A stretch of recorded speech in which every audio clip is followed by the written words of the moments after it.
Bonjour, comment allez-vous aujourd'hui? Est-ce que vous avancez bien dans votre tri et dans votre plan 4 semaines pour trier ces papiers administratifs? J'espère que oui. Aujourd'hui, je vous propose de travailler sur les contraventions. Si vous en avez, si vous n'en avez pas, eh bien, écoutez, passez à la séquence prochaine. Mais voilà, si vous en avez, j'ai quelques tuyaux à vous passer, une petite organisation à mettre en place. Donc déjà, avant tout, lorsque vous recevez une contravention, moi je vous invite à la payer le plus rapidement possible si vous avez vérifié que vous êtes en tort. Si vous contestez la contravention, faites bien attention, il ne faut surtout pas la payer. Vous allez directement dans la requête en exonération, d'accord? C'est au dos de la contravention et vous avez la possibilité donc de dire que vous la contestez pour la raison donc qui vous est propre, soit votre véhicule a été volé, soit vous l'avez prêté, et dans ces cas-là, c'est la personne à qui vous l'avez prêté qui est donc responsable, ou encore d'autres raisons. Donc il ne faut pas payer, c'est bien expliqué. Si vous le faites, en fait, si vous réglez, vous reconnaissez que vous êtes dans l'erreur et que vous avez commis cette effraction. Donc le Trésor public va considérer que vous admettez et donc votre requête ne sera pas prise en compte.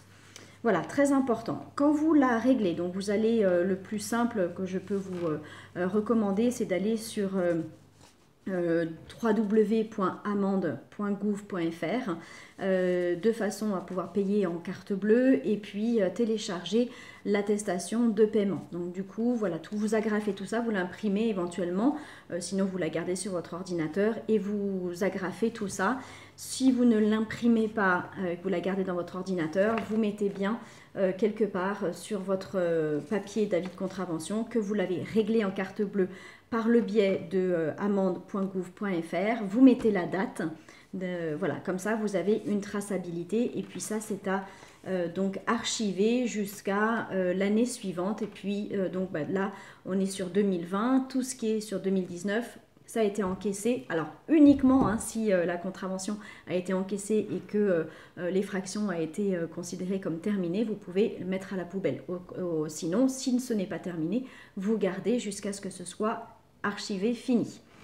Voilà, je peux vous conseiller aussi de télécharger l'application sur votre téléphone mobile. Amende au pluriel, donc amende EN, amendes.gouv.fr. Vous pouvez flasher, alors il faut que je trouve, voilà, vous pouvez flasher ici le QR code et payer directement en ligne. Donc c'est super pratique et rapide. Voilà, vous pouvez payer en ligne, tout est conservé dans votre téléphone. Donc c'est quand même une procédure assez simple à faire. Si vous avez dépassé le temps imparti pour régler, vous ne pourrez plus régler en télépaiement, il vous faudra envoyer un chèque ou payer par téléphone. Voilà. J'avais quelque chose à vous dire de très important.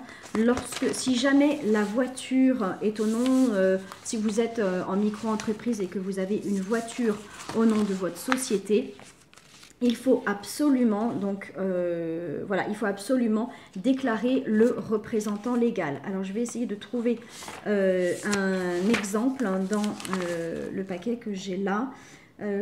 Normalement, c'est encadré, c'est en rouge, c'est marqué déclarer le représentant légal. C'est hyper important, il faut absolument déclarer le représentant légal et ne pas payer l'amende. Il faut attendre de recevoir l'amende au nom et prénom de la personne qui conduisait avant de payer. Si jamais vous payez alors que c'est marqué représentant légal, vous encourez une amende largement majorée. Ça ne vaut pas le coup.